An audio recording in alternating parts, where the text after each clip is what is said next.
In this video, I'm gonna walk through my month 11 creator strategy update. If you're new to the series, this is Blueprint, where I live document the journey from $0 to $1 million a month as a creator entrepreneur. If this is your first time seeing Blueprint, it basically lets you see behind the curtain and into the mind and game of what it's like to be a full-time creator and entrepreneur. I'm fully transparent and share my metrics, income, experiments, ideas, formats. Everything that I try gets summarized and packaged into Blueprint. It's unlike anything else on the internet, and I do it not as a shtick, but because when I started, there was no blueprint for me to follow. I saw a lot of people winning, but when I went down the rabbit holes for myself, a lot of it turned out to be snake oily or fake or not the whole truth. That's very common on the internet. This led me down a lot of bad paths and led to a bunch of failure for myself. So my hope with Blueprint is that I can give you a look into the window of somebody building something big from the beginning in real time with no BS. Now you can read it weekly at blueprint.game, or you can watch these monthly video recaps on YouTube. All right, let's get into the update for this month. So for month 11, here are the metrics. And for reference, these are the content channels that we have live right now. So I make like 3 to 4 short form videos per week, and those go out on TikTok, Instagram, YouTube Shorts, and Snapchat. I make 1 long form YouTube video per week, and these once a month. I make 1 email Blueprint newsletter per week, and I'm trying to get my podcast up to 1 podcast episode per week. So that's like the bucket of the content we make each week. So across that, in month 11, we had 52 posts, 2.1 million views, a net increase of 5,132 followers, giving us a total so far of 521,279 followers and $12,364 in net income. Top line revenue was $17,804, but our costs were $5,440, and that was mostly team costs for YouTube. Now my income is pretty much solely from brand deals at this point, which, as I mentioned in the written version, this is something I want to get away from and diversify as soon as possible, but that's where we're at. Here you can see a chart showing how my posts, my views, my followers, and my income has changed since month 1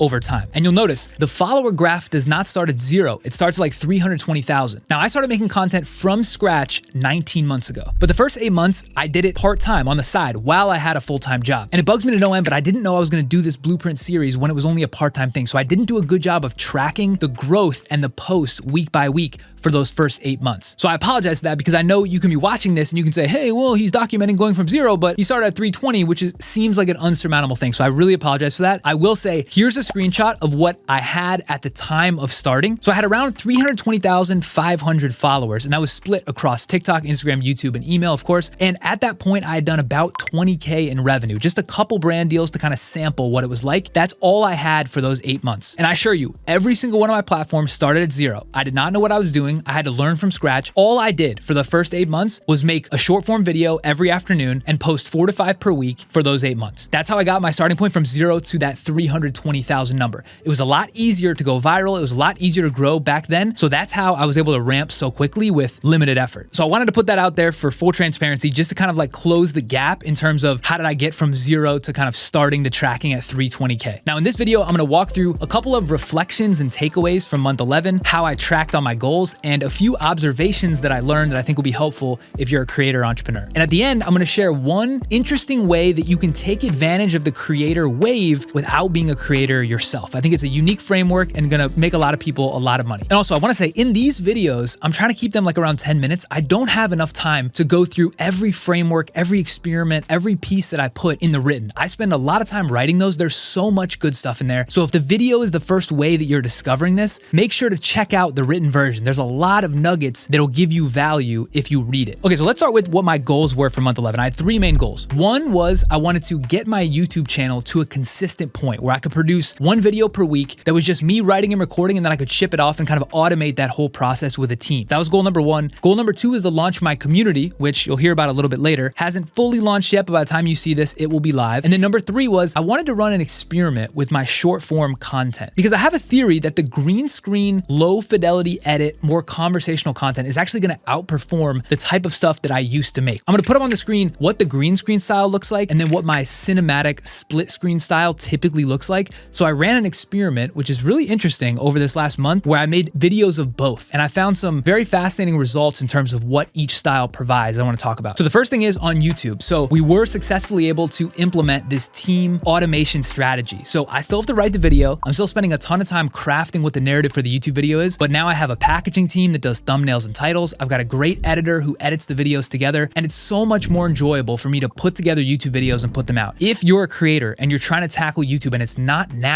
to you, I really recommend that you get an editing team and a packaging team. If you're interested in the ones that I have, I can give you their contact. Just reach out, comment, or email me, Kallaway@wavylabs.co. Just send me a note and I'll connect you with them. I'm telling you, this is a game changer for me being able to make YouTube content. So that was number one. Now, number two, I want to talk about the short form experiment that I ran. So over the last month, I made 4 videos that were green screen style, which means I recorded myself. I used the CapCut green screen auto cut feature to cut myself out of my background. And then I just put B-roll graphics behind me. This was filmed on my phone. It was meant to be conversational. I didn't do any sound treatment. I didn't put music. I didn't do sound effects. The graphics were super low fidelity. I specifically wanted to make it as low frill as possible. Then I also made 4 of my classic split screen style, where I'm using the DSLR, the background's blurred, the lighting is much better, the graphics are better, the storytelling is better, there's music, there's some sound effects. So I wanted to really do a fair comparison of both. Here's what I found. So for my 4 classic cinematic split screen, like my normal style, they drove 115,000 views per video, 425 new followers per video, and had an average watch time of about 20 seconds. Now, of the 4 green screen videos, they drove 210,000 views per video, plus 372 new followers per video, and an average watch time of 16 seconds. Now, it's important to note, anybody can manipulate or view data to read any conclusion they want, and 4 and 4 is probably not a big enough sample size for me to really tell for sure what the trend is, but here were the takeaways. The split screen cinematic videos are better for watch time, they're better for depth, but they don't go viral as often. And I'm guessing this is because it's so different from what most people see that there's kind of a visceral reaction, either people love it or hate it. The green screen, on the other hand, have a better chance of going viral, more shares, more views, but because it's not so unique, they don't drive as many followers, they don't drive as much watch time. So take that for what it is. I think I'm gonna go back to my classic split screen cinematic style. I'm glad I tried this because it informed that the green screen isn't the runaway winner like I thought it was earlier in the month, but I wanted to share those results in case it helps you. All right, now let's go to 3 takeaways, summary observations that may be useful to you as a creator or entrepreneur. The first one, brand deal revenue as the only source of revenue is not smart. I'm not diversified and it's very lumpy. Right now, I'm getting about $6,000 to $8,000 per short form video brand deal, which is great. I was able to work with Google. I was able to work with Adobe. I've got some huge tech brands coming in. That's awesome. But relying on the brand deals to come in, it's very lumpy and you can't predict your revenue week to week. So if you have fixed costs that aren't going away and you're trying to ramp up a team like I am, it's hard to rely solely on brand deal revenue. So I have a bunch of things in the hopper that I'll talk about in future months as they're ramped up and working, but I'm trying to diversify away. I still think brand deals are super helpful and almost like an icing on the cake way to cover the team spend, but you shouldn't rely solely on brand deals. The second piece is when you're working alone as an entrepreneur, it can be very distracting to think about all the things you could be doing. So instead of thinking about what you could be doing, you have to think about what must you do next? What's the one step or the one tactical action that you must do next? This is the ABZ framework as made popular by Sean Purry from My First Million. A is where you are today, Z is the vision, you spend time defining the vision,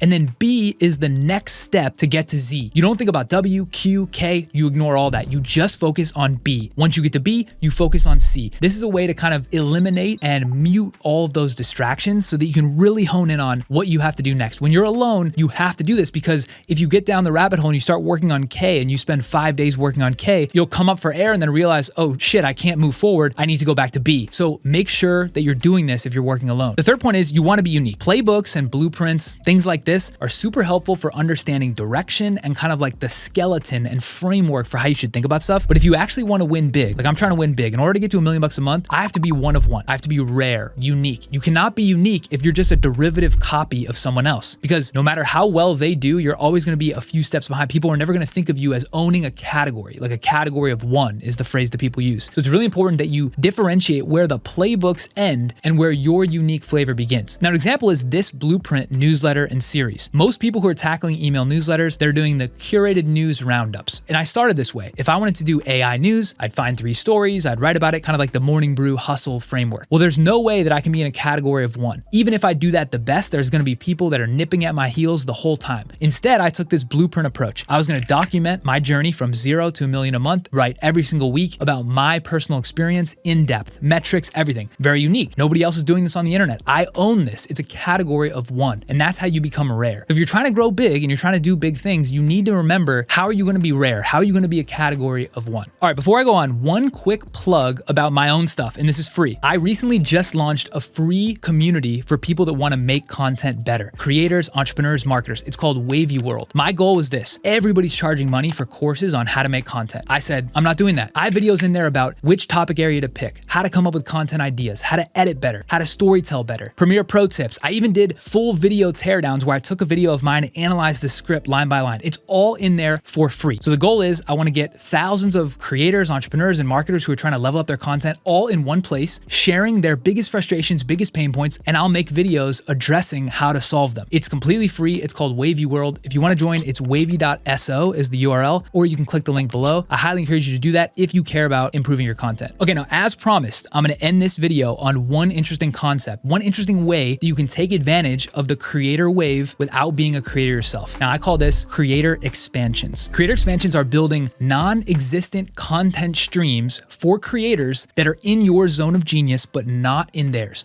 So the prime example for this is Publish Press, which is this creator newsletter for Colin and Samir. So if you heard of Colin and Samir, they're huge YouTubers. They're video first. They're amazing on YouTube. They make content for creators who are trying to grow. They interview big creators, Mr. Beast, etc. So video is kind of their primary platform. They built a whole team for it. Now email, we all know email is a great secondary platform. It's a way to own your audience. It's a super high converting platform, high open rates. There's a lot of reasons why you should be on email, but they weren't because they're not really writers first. They don't think in that way. Now I'm sure they could brute force their way to an email newsletter, of course, but they didn't want to distract themselves from video, which is what they love. So this company, Smooth Media, which is a spin out of a few Morning Brew ex-employees, created this agency where they go to big creators who don't have email newsletters and they say, hey, we're great at email newsletters. We grew Morning Brew, which is one of the biggest millennial business newsletters out there. Let us add a newsletter to your repertoire. We will write it. We will run it. We will sell ads against it. We'll operationalize it for you. And all you have to do is plug it occasionally in your other content. It'll be a new revenue stream for you. We're going to take a piece of the revenue. We're just going to turn it on, like flip a switch, and then now you have a newsletter. This is a really attractive proposition for Colin and Samir. They've done this for many other creators. Now, why is this super smart? Smooth Media, if they were to create a creator newsletter starting from scratch with no distribution, it would take them years to scale that up. Colin and Samir already have embedded trust. And so if they trust Smooth Media to produce it well, to write it well, to have like the tone of voice that Colin and Samir would have, it's a no-brainer. It's zero extra work for them, a ton of extra money, and Smooth Media, also very smart, a way for them to get their foot in the door and take advantage of a sector that's growing. They're doing this in AI, they're doing this in creators, going category after category. It's super smart. So what does this mean as a framework? You have to think about your own skills. What are you great at that other creators are not? So for me, for example, I don't know how to develop. I don't know how to build software. I don't know how to design. I'm really bad at LinkedIn. I'm really bad at email communication and outreach. So if you're good at one of those things and you can operationalize and productize a service, you could reach out to me and say, hey, I'm a developer. I'll be your development arm. I'll build things for you. All you have to do is tell me what to build. I'll build it. And if we get it working, I'll take a piece. Now, one quick thing on this that's really important. Most people would make a bad ask. So the ask they would take is, hey, Kallaway, I'm a developer. You pay me $5K a month and I'll build whatever you want. That's a terrible ask because I have to spend money without knowing if you're good or not. And also, this is an add-on for me. I don't actually know if I want this. Instead, the ask should be, hey, I'm a developer. Let me build permissionlessly. I'm not going to charge you anything. I'm going to make a little bit of progress. I'm going to come back to you and ask if it's good, if it's something that you want. If it is, I'll continue and we can launch it. If it isn't, I'll move to the next idea. Once we have something that launches, if it works, are you okay with a 70-30 revenue split? That's a great ask. For someone like me, of course I would do that because I don't have a development partner. I don't have a development arm, and that can add things that I can't currently produce today. So this idea of creator expansion, trying to bolt on different pieces of the creator stack that you're good at, that existing creators with existing distribution are not good at, is a genius model. If you're trying to break in and take advantage of this wave, think about this. All right, that's it for this episode. This was the month 11 blueprint recap. We're going to do this every single month. Like I said, until we get to 1 million a month, I'm doing this. If it takes me 10 years, 30 years, whatever. If you're a creator, if you're an entrepreneur, if you make content, this is going to be a great channel for you. Pure education, purely free. I'm not trying to solicit. I'm just trying to document a crazy ride. If that's you, make sure to subscribe. If not, see you guys on the next one. Peace.